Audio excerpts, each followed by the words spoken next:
ಎಲ್ಲರಿಗೂ ನಮಸ್ಕಾರ. Welcome to my YouTube channel. ನಾನು ನಿಮ್ಮ ಕಾವ್ಯ. ನಾನು ಹೊಸದಾಗಿ ಯೂಟ್ಯೂಬ್ ಚಾನಲ್ ಓಪನ್ ಮಾಡಿದ್ದೀನಿ. ಸಪೋರ್ಟ್ ಮಾಡಿ, ಲೈಕ್ ಆ್ಯಂಡ್ ಸಬ್ಸ್ಕ್ರೈಬ್ ಮಾಡಿ. ನಾನು ಮಾಡ್ತಿರುವ ರೆಸಿಪಿ ಬಂದು ಇವತ್ತು ಮೊಳಕೆ ಹುರುಳಿಕಾಳಿನ ಉಪ್ಸಾರು. ಮಾಡಲು ಮೊಳಕೆ ಹುರುಳಿನ 2 ಸಲ ಮೊದಲೇ ವಾಶ್ ಮಾಡಿ ಇಟ್ಕೊಳ್ಳಿ.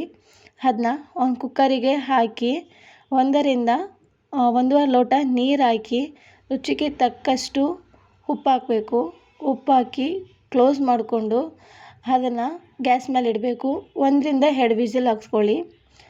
ಅದಾದ ಅಷ್ಟರಲ್ಲಿ ನಾವು ಉಪ್ಸಾರು ಖಾರ ಹೇಗೆ ಮಾಡ್ಕೊಳ್ಳೋದು ನೋಡ್ಕೊಳ್ಳೋಣ ಬನ್ನಿ. ಉಪ್ಸಾರು ಖಾರಕ್ಕೆ ಜೀರಿಗೆ, ಮೆಣಸು, ಒಣಮೆಣ್ಸಿನ್ಕಾಯಿ, ಹುಣಸೆಹಣ್ಣು, ಕೊತ್ತಂಬರಿ, ಒಂದು ಕಡೆ ಇಟ್ಟು ಜೀರಿಗೆ ಮೆಣಸನ್ನ ಹಾಕಿ ಫ್ರೈ ಮಾಡ್ಕೋಬೇಕು.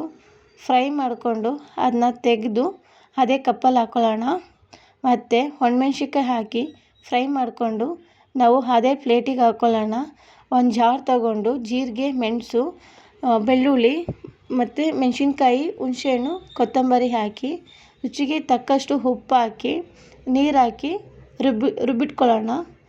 ರುಬ್ಬಿಟ್ಕೊಂಡು ಮೊಳಕೆ ಹುರುಳಿನ ಒಂದು ಸೈಡು ಸೋಸ್ಕೊಳಕ್ಕೆ ಇಡೋಣ ಬನ್ನಿ. ಆಮೇಲೆ ಮೊಳಕೆ ಹುರುಳಿನ ಫ್ರೈ ಮಾಡೋಕ್ಕೆ ಏನೇನು ಬೇಕು ನೋಡೋಣ ಬನ್ನಿ. ಈರುಳ್ಳಿ, ಕೊತ್ತಂಬರಿ, ಒಣಮೆಣ್ಸಿನ್ಕಾಯಿ ಒಂದು ಕಡೆ ಇಟ್ಟು ಎಣ್ಣೆ ಹಾಕಿ ಕಾದ ನಂತರ ಸಾಸಿವೆ ಹಾಕಿ ಆನಿಯನ್ ಹಾಕ್ಬಿಟ್ಟು ಫ್ರೈ ಮಾಡ್ಕೊಳ್ಳೋಣ.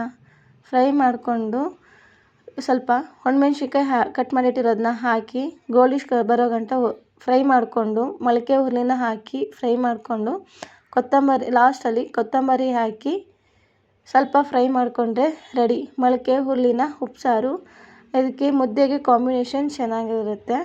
ಒಂದು ಸಲ ಟ್ರೈ ಮಾಡಿ, ಹಾಗೆ ಕಮೆಂಟ್ ಮಾಡಿ ಹೇಗೆ ಬಂದಿದೆ ಅಂತ.